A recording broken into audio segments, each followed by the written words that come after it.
मुद्दा देख रहे हैं आप, मैं हूं आपके साथ नेहा दुबे।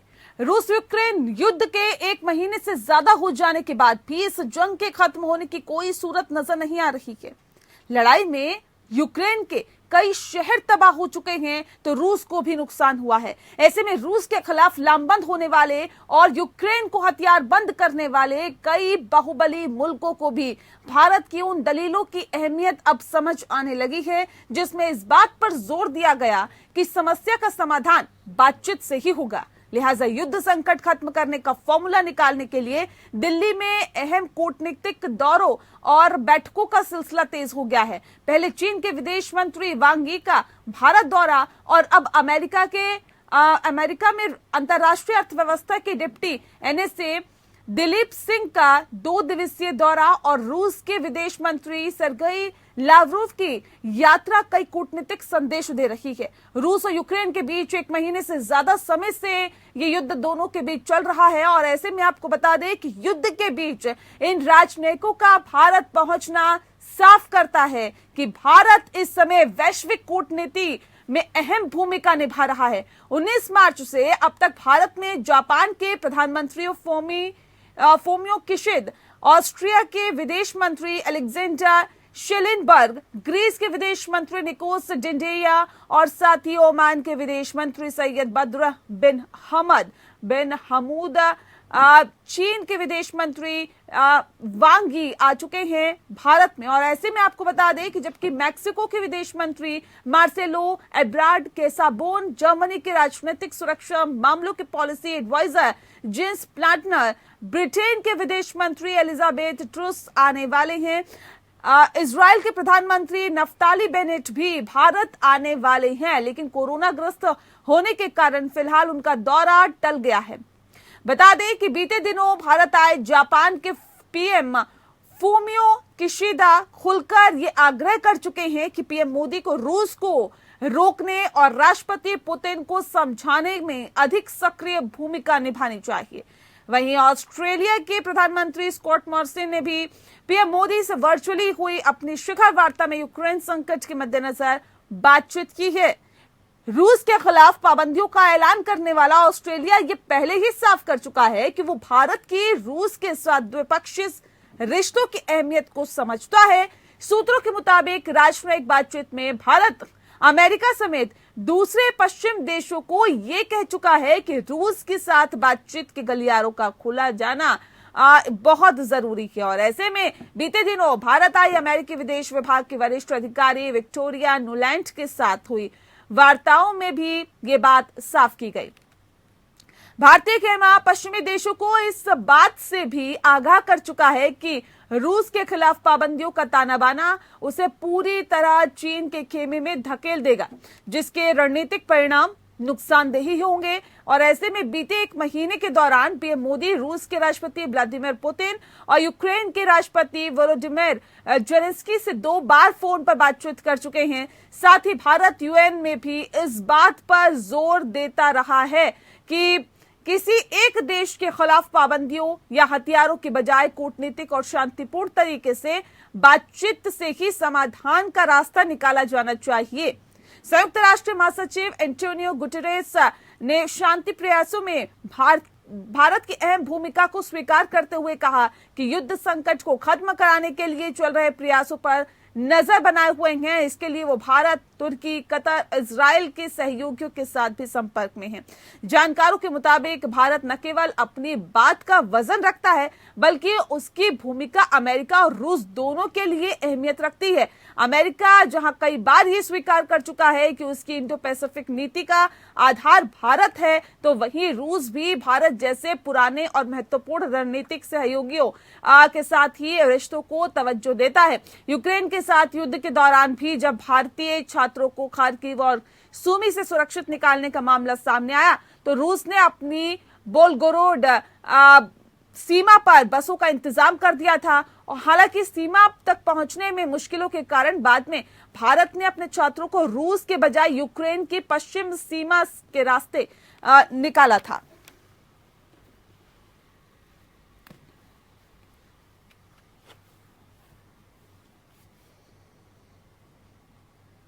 और चलिए इस विषय पे आज हम तफसील से चर्चा करेंगे। खास मेहमान हमारे साथ मौजूद है, उनसे आपका परिचय करा देते हैं। इस वक्त हमारे साथ प्रकाश शाह जी हैं, एक्स डिप्लोमेटर से बहुत स्वागत है आपका। साथ ही मेजर जनरल राजन कोचर जी हमारे साथ है, डिफेंस एक्सपर्ट है, सर आपका भी बहुत स्वागत है। कोचर साहब, इस खास कार्यक्रम की शुरुआत आपके साथ करना चाहूंगी। क्या वाकई ये बात सही है, और जिस तरीके से अभी भारत की भूमिका हम देख रहे हैं सर, शांति के लिए दोनों देश अब वाकई क्या भारत की तरफ देख रहे हैं, और भारत ही क्या अब दोनों देशों को ये लगता है कि शांति के रास्ते को अख्तियार करते हुए दोनों देशों के बीच तालमेल को बैठा सकता है, या दोनों देशों के बीच बातचीत से ही इस युद्ध को समाप्त कर सकता है? नेहा जी, एक तो आपने जितना एक बहुत अच्छा आपने ओपनिंग स्टेटमेंट जो आपकी थी, वो एक पूरी सिचुएशन को समराइज करती है आज। और आज ये एक क्लियर इंडिकेशन है वर्ल्ड के लिए कि भारत बहुत ही एक अहम देश हो गया है। और जिस प्रकार से पिछले एक महीने में हमने देखा कि जी ये नेशंस के जो भी प्रतिद्वंदी है और मिनिस्टर्स है और हेड ऑफ स्टेट्स है, वो लोग इंडिया में आए। तो सबसे इम्पोर्टेंट जो भारत की अहमता जो सामने आ रही है वो है कि भारत ने एक न्यूट्रल स्टैंड लिया, एक नॉन पार्टिसन स्टैंड लिया, और उसकी वजह से भारत से बातचीत करने के लिए ये सारे देश आपके आगे आ रहे हैं। दूसरा बहुत इम्पोर्टेंट मुद्दा उठ रहा है, जो रशिया का फॉरेन मिनिस्टर आ रहा है इंडिया में, वो है सैंक्शंस के बारे में और ऑयल के बारे में, ऑयल सप्लाईज के बारे में। और अभी 2 दिन पहले ही रशिया और इंडिया ने सुखोई की डील पे साइन किया है। तो आप ये अंदाजा अपना लगा सकते हैं कि in spite of world opinion और जो भी यूनाइटेड स्टेट्स ने सैंक्शंस लगाए हैं, वो इंडिया के ऊपर उसका असर नहीं है। इंडिया अपना स्टैंड सामने लेके आया है और रशिया के साथ एग्रीमेंट्स के लिए तैयार है।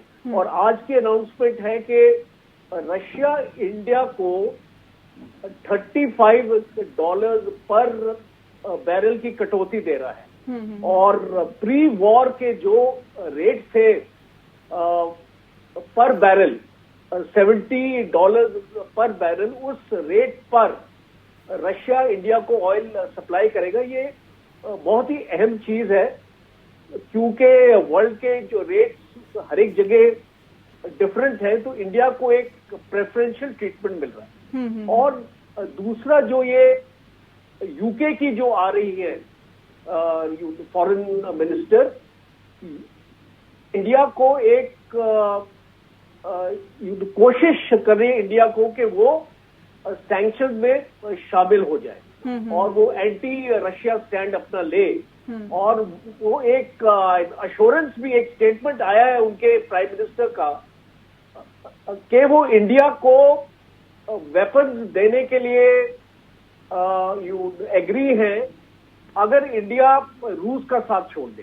तो ये 2 डिफरेंट अपने एजेंडाज लेके ये देश इंडिया के पास आ रहे हैं, और ये एक क्लियर इंडिकेशन है पूरे वर्ल्ड को कि इंडिया एक बहुत बड़ी मार्केट है आज, और इसीलिए इंडिया की अहमियत है। बिल्कुल, इंडिया की अहमियत है, और अहमियत इसलिए भी है क्योंकि जिस तरह से न्यूट्रल डिसीजन अभी तक लिया गया भारत की तरफ से। प्रकाश शाह जी, अब सवाल इस बात को लेकर, देखिए जब भारत का स्टैंड रखा गया भारत की तरफ से और किसी भी देश की तरफ झुकाव नहीं रखा गया, तो जाहिर तौर पे अमेरिका को भी दिक्कत हुई कि भाई एक तरफ आप स्टैंड लीजिए, यूक्रेन की तरफ स्टैंड लीजिए, लेकिन उसके बावजूद भी भारत अपनी स्पष्ट नीति के साथ आगे चलता रहा और एक दलील जरूर देता रहा, भारत की उन तमाम दलीलों की अहमियत अब मुझे लगता है बाकी देशों को भी समझ आ रही होगी, जिसमें वो बार बार इस बात को कहता रहा कि देखिए शांति के जरिए ही और बातचीत के जरिए ही कहीं ना कहीं इस समस्या का समाधान निकाला जा सकता है।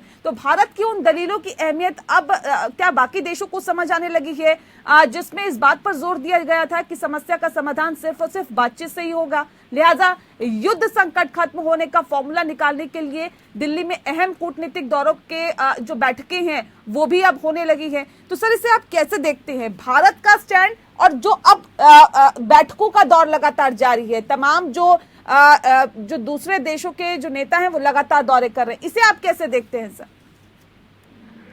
देखिए, यूक्रेन और रशिया की वॉर जो है वो सब लोगों को जल्दी से बंद करनी है, लेकिन दोनों देश अपने ईगो से झगड़ा कर रहे हैं। कोई सरेंडर करना नहीं चाहता, कुछ नहीं करना चाहता। तो आपको याद होगा कि पिछले 15 दिन 20 दिन जब वॉर हो गई तो हर एक बोल रहा था,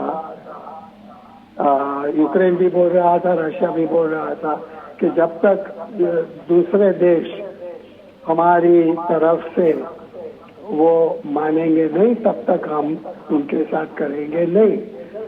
उस टाइम पे अमेरिका और वेस्टर्न नेशंस हमारे पे प्रेशर डाल रहा था और बोलता था कि आप रशिया से वो नहीं करें, रशिया से तेल ना खरीदें। और आज पता चला हुआ है कि हमको जो डिस्काउंट मिल रहा है तेल पे रशिया से, और रूबल के पेमेंट कर रहे हैं हम लोग। और हिंदुस्तान भी ये पार्टी कुछ भी, लेकिन मोदी इन्होंने न्यूट्रल स्टैंड लिया हुआ है रशिया और यूक्रेन की वॉर पे, और नहीं रुके हैं रशिया अमेरिका के झगड़े पे, और नहीं रुके हैं चाइना के प्रेशर पे। तो अभी इनको पता चल गया हुआ है कि कोई भी करेगा तो हिंदुस्तान ही करेगा कि जो उनके साथ दोनों देशों को समझाएगा और वॉर पूरी करेगा। मैंने आपको बोला था, आपको याद होगा शायद नेहा जी, कि दोनों जो नेबर्स हैं जब तक मिल के मिलेंगे नहीं तब तक एक दूसरे से ये जो वॉर है वो खत्म नहीं होगी। क्योंकि वॉर 10,000 किलोमीटर दूर अमेरिका बैठा हुआ है, 5,000 किलोमीटर ब्रिटेन बैठा हुआ है, ऑस्ट्रेलिया बैठा हुआ है, जापान बैठा हुआ है, चाइना बैठा हुआ है, सब दूर बैठे हुए हैं। और उनके लिए तो अच्छा ही है कि वॉर चले। लेकिन जो नेबर्स हैं जिसमें यूक्रेन वालों को सबसे ज्यादा नुकसान हो रहा है, वही डिसाइड कर सकते हैं कि कब वॉर बचेगी। और इसीलिए तब पहले टर्की को, उसके बाद इजराइल को और अब हिंदुस्तान को बोल रहे हैं कि हम नेगोशिएट करेंगे तो वॉर कम होगी। क्यों करते हैं हम लोग हमको? क्योंकि हिंदुस्तानी जो है उसने ऐसा न्यूट्रल स्टैंड लिया हुआ है कि नहीं अमेरिका के साथ है, नहीं रशिया के साथ हमारा स्टैंड है। और हम दोनों का स्टैंड ऐसा है कि हम दोनों के साथ बातचीत करवाएंगे और वॉर कम होगी, वॉर बंद हो जाएगी तो पूरी दुनिया को फायदा होगा। तो इसीलिए आज रशिया के लावरोव साहब आ रहे हैं यहाँ पे। आपको मैं बता दूं कि लावरोव मेरे साथ यूएन में थे। लावरोव रशिया के एम्बेसडर थे, मैं हिंदुस्तान का एम्बेसडर था। जी। और एक दूसरे को हम मिले हुए हैं उसके बाद भी। तो ये बात ये हो गई है कि लावरोव साहब और यूक्रेन के प्रेसिडेंट है, उनको पता है कि जो नेशन न्यूट्रलिटी ली हुई है वही नेशन उसके साथ दोस्ती कर सकते हैं। ठीक है। और इनको पता है कि न्यूट्रल इंडिया जो है वो न्यूट्रल है, वो जो काम करता है वो अपने देशवासियों के लिए करता है, नहीं कि अमेरिका या रशिया के लिए। एक बहुत महत्वपूर्ण सवाल यहाँ पर ये खड़ा होता है कि क्या वाकई अब दोनों देश बातचीत करने के लिए तैयार है और क्या वक्त आ गया है कि दोनों देश आपस में बैठ के बातचीत करें, जिस बात का जिक्र अभी ब्रेक में जाने से पहले प्रकाश शाह जी कर रहे थे। कोचर साहब, क्या वाकई बिना बातचीत के समस्या का समाधान नहीं हो सकता और क्या इस लड़ाई के बीच, क्योंकि तकरीबन 35 दिनों से ये लड़ाई बदस्तूर जारी है, नुकसान देखिए दोनों तरफ से हो रहा है, लेकिन ऐसे में अब क्या भारत की तरफ ही एक उम्मीद भरी निगाहों से देखा जा रहा है, पूरा विश्व देख रहा है और क्या भारत बनेगा शांति दूत, एक ये बड़ा सवाल हो जाता है। ये बहुत ही आपका अहम सवाल है, क्योंकि इंडिया की जो एक छवि है के सामने और रशिया के सामने और यूनाइटेड स्टेट्स, तो इंडिया एक्सेप्टेबल है तीनों देशों के लिए। दूसरा टर्की और इजराइल, और ये दो देश सामने आए हैं जो पीस टॉक्स में इन्फ्लुएंस कर रहे हैं, इसको रशिया को भी और यूक्रेन को। और कल 6th राउंड की टॉक्स होने वाली है, 5 राउंड की टॉक्स ऑलरेडी हो चुकी है। जो ग्राउंड सेट होगा टॉक्स के लिए, मेरी असेसमेंट है कि इतना जल्दी इस प्रॉब्लम की रेजोल्यूशन नहीं निकलने वाली जब तक दोनों देशों के जो लीडर्स हैं, प्रेसिडेंट्स हैं जी, वो आगे सामने नहीं आएंगे। दूसरा, जो इसकी जो एंड स्टेट रशिया चाह रहा है वो रशिया ने अभी तक हासिल नहीं की है। तो जब तक वो एंड स्टेट जो रशिया की असेसमेंट में होनी चाहिए वो एंड स्टेट नहीं आएगी तो ये लड़ाई नहीं खत्म होगी। और बीच में अभी रशिया ने एक मांग करी है कि मारियोपोल का जो एरिया है वहां पे जितने भी उनको इवैक्यूएट किया जाए। तो ये भी एक मुद्दा टॉक्स में निकलेगा कल, क्योंकि मारियोपोल की लड़ाई और भी भीषण होने वाली है और वो एक अहम स्ट्रेटेजिक टाउन है जो रशिया कैप्चर करना चाहता है।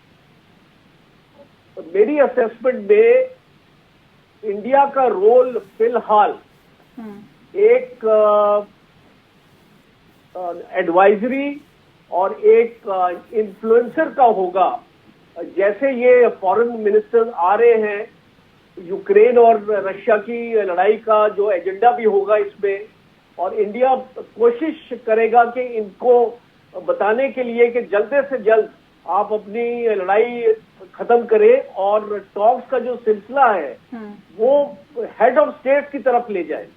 बिकॉज जब तक ये जो बीच की टॉक्स चल रही हैं और हमने अभी देखा है कि इनका इतना कॉन्क्रीट रिजल्ट नहीं निकलता है, ये एक ग्रेजुअल प्रोसेस है, बिकॉज एक ट्रस्ट डेफिसिट है दोनों देशों के बीच में, और जब तक ये डेफिसिट को दूर नहीं किया जाएगा ये दोनों लीडर्स आमने सामने नहीं आने वाले। ठीक है सर, अब सवाल ये भी है कि बीते दिनों भारत आए जापान के प्रधानमंत्री किशिदा खुलकर ये आग्रह कर चुके हैं कि पीएम मोदी को रूस को रोकने के लिए राष्ट्रपति पुतिन को समझाने में अधिक सक्रिय भूमिका निभानी चाहिए। सर, तमाम जो देशों के प्रतिनिधि आ रहे हैं उसको भी इसी पूरे विषय से रिलेट करते हुए देखा जा रहा है। हाल ही में हमने देखा है सर, जो श्रीलंका आर्थिक संकट से जूझ रहा है वो भी भारत की ओर आस भरी निगाहों से देख रहा है। कोचर साहब, मैं समझना चाहती हूँ सर, क्योंकि आप बहुत करीब से देखते हैं, जानते हैं, समझते हैं, आपने देश की सेवा में एक लंबा वक्त बिताया है, लेकिन क्या वाकई अब आपको लगता है पहले के कंपैरिजन में अगर अभी हम देखें तो भारत का जो कद है अंतर्राष्ट्रीय लेवल पर वो बड़ा है? श्रीलंका का तो हाल ही में मामला सामने आया, यहाँ पे भी जो अभी भारत की जिस तरह से भूमिका है, शांति दूत की जो भूमिका निभाने की कोशिश कर रहा है, क्या वाकई भारत का कद बड़ा है क्या अंतर्राष्ट्रीय लेवल पर? नेहा जी, बेशक इसमें कोई शक नहीं है। कोचर साहब से सवाल है। प्रकाश जी, मैं आती हूँ आपके पास। नेहा जी, कोई शक नहीं है, जो आपने अभी स्टेटमेंट दिया है कि भारत का कद बड़ा है। और अभी हाल ही में कल की बात है, बिम्स्टेक की जो मीटिंग हुई है, जिसमें बे ऑफ बंगाल इनिशिएटिव को इंडिया ने रेज किया है और उसको रिवाइव किया है। और ये जो 7 देश इसमें जो इन्वॉल्व है, जैसे कि म्यांमार हो गया, भूटान हो गया, बांग्लादेश हो गया, नेपाल हो गया, तो ये एक इंडिया का स्टेचर एक और ऊपर स्टेज पे लेके आया है। और दूसरा, आज जिस रुख से यूनाइटेड स्टेट्स इंडिया की तरफ देखता है, रशिया देख रहा है इंडिया की तरफ, फ्रांस देख रहा है इंडिया की तरफ, ऑस्ट्रेलिया देख रहा है इंडिया की तरफ, जापान देख रहा है, ये सारे सुपर पावर्स हैं। और अभी हाल ही में फॉरेन मिनिस्टर वांग ही आया था और उसकी स्टेटमेंट्स भी आपने देखी होगी। वो एक चाइना का स्टैंड भी सॉफ्टन होता नजर आ रहा है मुझे। और हमारी लद्दाख की सिचुएशन भी अभी आने वाले वक्त में तो मुझे ऐसा लगता है रिजॉल्व होने वाली है। ये जो पॉलिटिकल सिनारियो अगर आप इसको देख रहे हैं तो कोई शक नहीं है कि इंडिया का जो स्टेचर है वो इसको बड़ा है। बिल्कुल ठीक है प्रकाश जी। सर, इसकी कितनी संभावना है, क्योंकि हम देख रहे हैं कि बीच भूमिका निभाने की कोशिश भारत की तरफ से की जा रही है, मेहनत की जा रही है कि दोनों के बीच जो युद्ध चल रहा है वो कहीं ना कहीं समाप्त हो सके। लेकिन क्या लगता है सर, ये मेहनत कितने रंग लेकर आएगी और इसकी कितनी संभावनाएं हैं कि दोनों के बीच जब बातचीत का फॉर्मूले के जरिए इस समस्या का समाधान ढूंढने की कोशिश की जाएगी तो भारत की बातों को दोनों देश भारत को समझेंगे या फिर उसकी बातों को मानेंगे और इस शांति की तरफ अग्रसर होंगे, इसकी कितनी संभावना है सर? मेरे को तो उसकी संभावना बहुत ज्यादा लगती है। और जैसे मैंने आपको पहले ही बताया था, जब तक ये दोनों देशों को एक के सामने एक को नहीं बिठाएंगे तब तक इसका वॉर का हल नहीं होगा। क्योंकि जो नेटो वाले हैं, कोई अमेरिका वाले हैं, ऑस्ट्रेलिया है, जापान है, कोई अपने बूट्स को मतलब अपने फाइटर्स को उस देश में भेजने को तैयार नहीं है। ज्यादा से ज्यादा वो तैयार है कि वो अपनी इक्विपमेंट वगैरह भेजे और यूक्रेन वाले उससे लड़े और मरे। उससे ज्यादा कोई नहीं करने वाला को तैयार है। और रशिया ने बोल दिया है कि रशिया को एक्सटर्मिनेट करना है आपको, तो रशिया न्यूक्लियर वॉर पे जाएगी। तो दोनों ने बोल दिया हुआ है। और मोदी जी ने भी एडवाइस देगी रशिया को कि न्यूक्लियर वॉर ना करे, क्योंकि न्यूक्लियर वॉर जो होती है उसमें बहुत लोगों को नुकसान होता है। तो इसके फाइनली जब बिम्स्टेक के साथ बात करी कल, तो उसमें आपने नोट करा होगा कि हमारे जो नेबरिंग देश हैं उनसे कोई मतलब नहीं है उसमें। रशिया है, मालदीव्स है, बांग्लादेश है वगैरह। रशिया को तो हमने नया $1 मिलियन का $1 बिलियन का वो दे दिया हुआ है हेल्प। तो इन देशों को पता है कि रीजनली मोदी साहब बड़े पावरफुल है। रीजनली उनको उनकी विजडम जो है वो विजडम से फायदा हो रहा है। और वो जब आके रशिया और यूक्रेन दोनों को एडवाइस देंगे तो ये जरूर मानते हैं कि हिंदुस्तान की जो एडवाइस है वो सेम एडवाइस है। बिल्कुल बिल्कुल सर, उम्मीद करते हैं सर कि ये जल्द ही इस समस्या का समाधान निकलेगा। ये युद्ध जो है वो शांति की तरफ अग्रसर होगा और शांति बहाली होगी दोनों देशों के बीच में। प्रधानमंत्री नरेंद्र मोदी की बातों को सुना जाएगा, समझा जाएगा, सलाह को माना जाएगा और बातचीत के जरिए समस्या का समाधान होगा। बहुत शुक्रिया सर आप दोनों मेहमानों का हमारे साथ इस खास चर्चा में शामिल होने के लिए। इसी के साथ मुद्दा में इतना ही। नमस्कार।